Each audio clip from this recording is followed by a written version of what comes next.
Take care of your reputation. I'm a freak. Yes, I enjoy a hearty helping of Japanese animation about pirates, ninjas, and giant robots. Apparently, this was one of my defining qualities when I worked at my day job, which is odd because I'm not the kind of guy that shares things I rave about at work, unless I've got a great relationship with them. At a Christmas party in which we played this game about matching secrets of coworkers to the coworkers. Mine was something like I watch lots of anime and read manga, which I don't think most people even know what manga is. However, everyone guessed me. I was genuinely surprised since my hobbies are not something I talk about regularly. On the other hand, I'd be shocked if one of my coworkers didn't know that I loved speaking in front of crowds. I have a reputation as a guy who enjoys speaking. What is your reputation at work? Your reputation precedes you wherever you go, how you treat others, what you're good at, what you're bad at, and where you create value. If you have an excellent reputation and a high endorsement factor, which we'll discuss in a little bit, then you are in good shape. If your reputation is lousy, or if you don't have one at all, then repairing it needs to be the top priority in your indispensable to-do list. If you don't restore your reputation, it will follow you into your next interview and a surefire way to lower your chances. In fact, it's going to hurt your ability to create an indispensable network, and in turn, it will hurt your ability to create indispensable value. So, what are you known for at your job? Are you known as a complainer? As someone who throws a fuss whenever you get a new task? Are you known as the pharmacist who messes up the store? Are you known as the pharmacist who doesn't get along with the technicians? Who are you to other people and what do they think of you? Everyone has different strengths and can use them in different situations. How can you use your unique ability to build a reputation that receives more work you enjoy? Go do that thing. If you've got it in your mind, go do it. As your reputation grows, you'll find that people turn to you to help them. This effect won't happen overnight. It's a long-term strategy, much like many of my suggestions for creating lasting change. The ideal shift is that people come to you for opportunities. You can become then the picky hustler who loves the work that she does, rather than the desperate beggar for any new job opportunity. What do you want to be known for? Ash, a Canadian pharmacist, began working with me to improve his retail career. He worked in the typical large chain setting and wanted freedom from the monotony. He didn't know his unique ability or where he wanted to work, only that he wanted out. We sorted out his unique ability through our coaching conversations. Ash shared numerous times that he enjoyed projects in the past where he had to analyze data points and come up with recommendations. When conversing with pharmacists at this stage of the career jumpstart, I find that once a pharmacist brings a certain kind of work up 3 times, that's a sign. And that's what he did. Ash spent the next 2 months connecting with pharmacists in analytical positions and working on a pharmacy service economic analysis for publication. His unique ability became the focal point of his conversations. Old acquaintances he reached out to were introducing him to new people about his analysis project that he was doing on the side. Soon he became known among circles in Ottawa as the guy with the research project. Ash was steps ahead of his competition by landing interviews for these analytical management jobs. You can change what you're known for. Once you understand your unique ability, you can flex those muscles.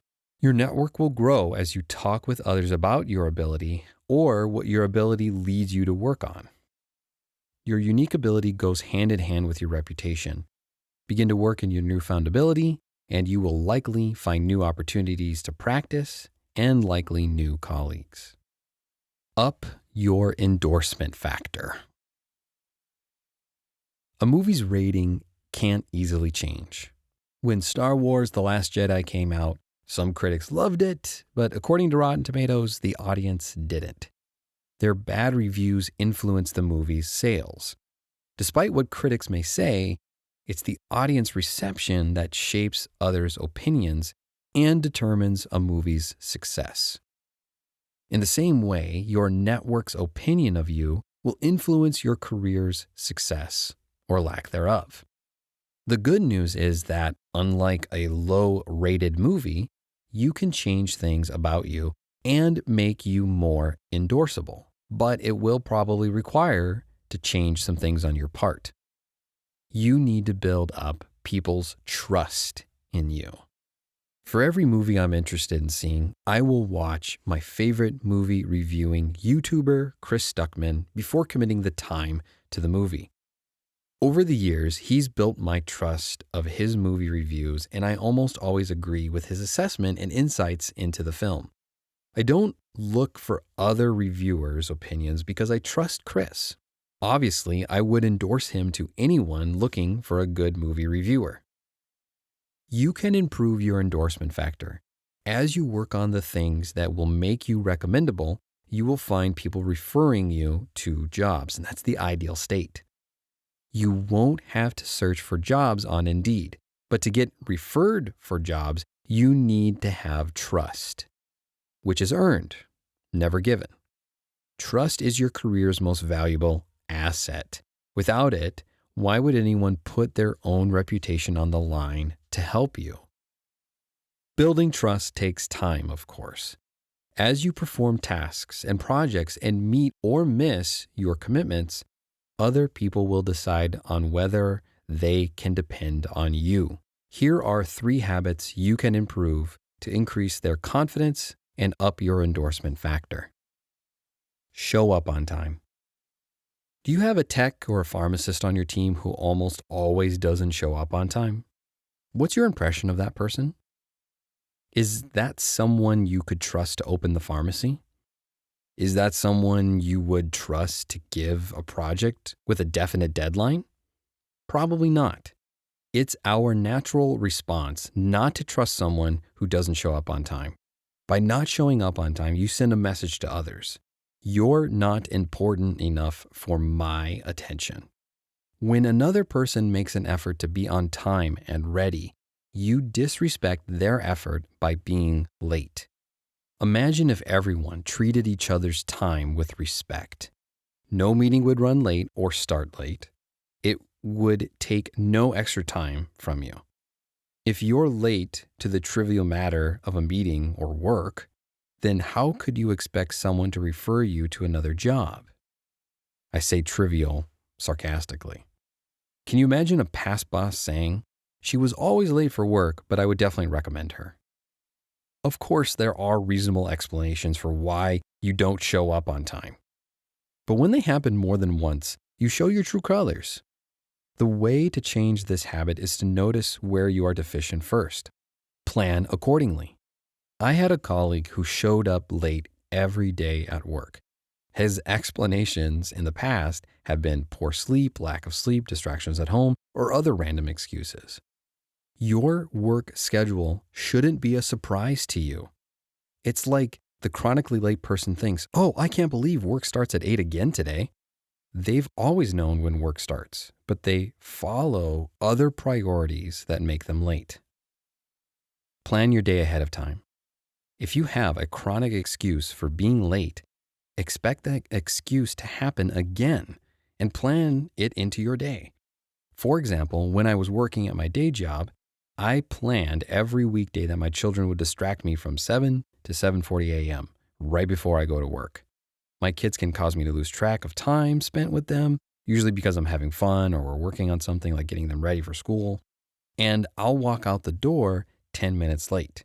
But what I did was schedule wiggle room every morning to be with them, and it gives me enough time to plan for distractions as I'm getting ready for work. Do what you say. I had a friend in college who I loved being around. He and I had tons of fun together, and we spent many nights playing games like Rock Band and watched classic movies together. But eventually I broke ties with him. The effort on my part wore on me. You see, my friend had a habit of promising to hang out, but he would bail on me 90% of the time.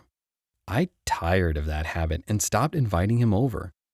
One day my friend asked me about why I stopped hanging out, and I told him the truth. You hardly show up. What I was saying was, I can't trust you to do what you say. People like this don't make it far in careers. Only people who follow through on their promises can build trust. This has been a difficult habit for me to master. I grew a habit from a young age to promise things with lip service, but never follow through.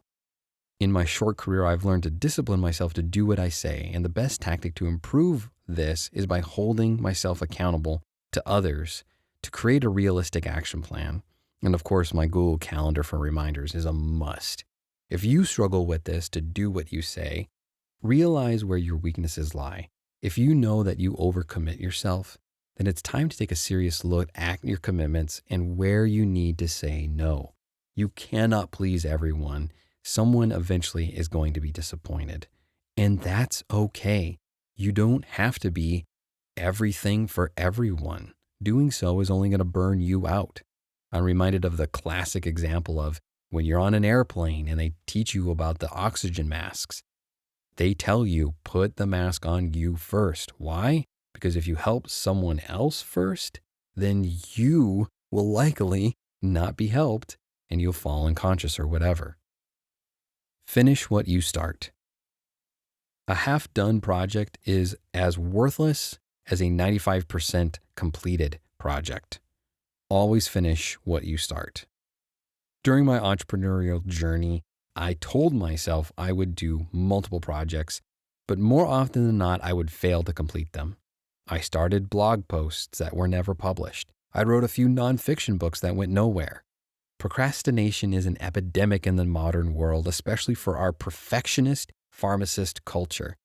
We escalate simple tasks into big, unsolvable problems like career transitions, and that leads us to hold off on making significant changes.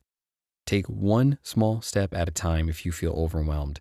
Those who don't finish what they start create a reputation of avoidance. No one wants to give that person a project because they think he'll never finish it, and then he'll have more work to do anyways. Also, know when to say no, as I just said. As you explore your zone of genius, you will find that more opportunities will come to you. In fact, there's going to be so many things that eventually you may feel overwhelmed. Perhaps too many options will appear. You do not want to overextend yourself because your output won't be 100% for the projects you have committed to. Projects will slip through the cracks, deadlines will be missed, and you may slip into the zone of excellence or, unfortunately, competence instead of staying in the zone of genius.